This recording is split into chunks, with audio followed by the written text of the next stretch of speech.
एक समय की बात है, एक गांव में पति और पत्नी अपनी बेटी अंजना के साथ रहा करता था। कुछ दिन पहले उसकी मां को हार्ट अटैक होने के कारण मौत हो गई। उस दिन से मन्नू और अंजना साथ में रहने लगा। मन्नू एक दिन अपनी बेटी अंजना से बोला, बेटी तुम अपना ख्याल रखना, मैं शहर जा रहा हूँ, कुछ दिन में वापिस आ जाऊंगा। ठीक है पापा जी, अच्छे से जाइएगा। मन्नू वहाँ से शहर चल जाता है। अंजना अपने घर का काम कर रही थी, तभी वहाँ पर दीदी जी आ जाती है और अंजना को काम करते हुए देखती है तो बोलती है, अरे अंजना बेटी, ये तुम क्या कर रही हो? दीदी जी मैं खाना बना रही हूँ। अंजना बेटी, घर का काम क्या तुम ही करती हो? हाँ दीदी जी मैं ही करती हूँ, पापा जी शहर गए हैं। तभी शहर से मन्नू आ जाता है। पूजा मन्नू को देखकर बोलती है, अरे भैया, घर का काम क्या अंजना पूरे अकेले करती है? हाँ बहन, अंजना ही पूरे काम करती है। अभी अंजना बहुत छोटी है, अभी उसका पढ़ाई करने के समय है। भैया आप अपने लिए नहीं तो अंजना के लिए शादी कर लीजिए, उसकी देखभाल करेगी। ठीक है बहरा, जब तुम कहती हो तो मैं शादी कर लेता हूँ।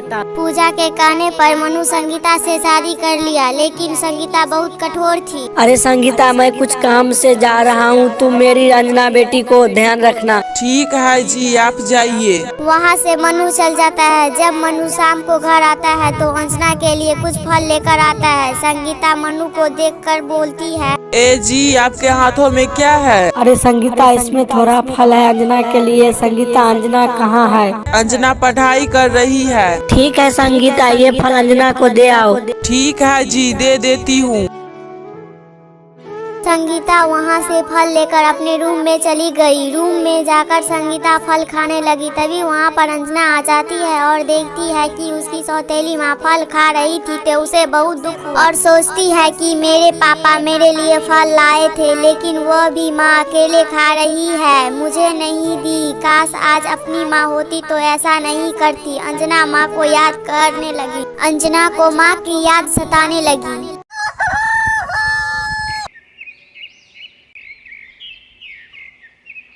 अगले दिन मन्नू संगीता से बोला, संगीता मैं शहर जा रहा हूँ, अंजना का ख्याल रखना। ठीक है जी, मैं अंजना का ध्यान रखूंगी। वहाँ से मन्नू शहर चल गया। तभी वहाँ अंजना आती है और संगीता से बोलती है, माँ मुझे बहुत जोर की भूख लगी है, मुझे कुछ खाने के लिए दो। तब संगीता बोली, पहले तुम घर का काम करो, उसके बाद मैं तुझे कुछ खाने के लिए दूंगी। ठीक है माँ। वहाँ से अंजना घर के काम के लिए चली गई और काम करके वापस संगीता के पास आ जाती है और बोलती है, माँ अब तो मुझे कुछ खाने के लिए दे दो। तब संगीता बोली, कुछ भी नहीं है खाने के लिए, जाओ यहाँ से। तभी अंजना बहुत रोने लगी। अंजना वहाँ से मन्नू के पास शहर की ओर जाने लगी। तभी रास्ते में एक बाबा मिला। अंजना को रोते हुए देखकर बाबा बोला, क्या हुआ बच्ची, तुम इतना क्यों रो रही हो? तुम्हें क्या हुआ? बाबा जी मेरी माँ मर गई और पापा मेरे देखभाल करने के लिए दूसरी शादी किए। दूसरी माँ मुझे देखभाल नहीं करती और मुझे कुछ खाने के लिए भी नहीं देती, इसलिए मैं रो रही हूँ। बच्ची तुम्हें क्या चाहिए? बाबा मैं 2 दिन से भूखी हूँ, मुझे कुछ खाने के लिए दे दो। ठीक है बच्ची। बाबा अपने जादू से फल लाता है और अंजना को दे देता है। अंजना वह फल खाने लगी। तभी बाबा बोला, बच्ची तुम्हें और कुछ चाहिए? और कुछ नहीं चाहिए, बस बाबा जी मेरी दूसरी माँ मुझे देखभाल करे। ठीक है बच्ची, तुम यहाँ से अपने घर जाओ।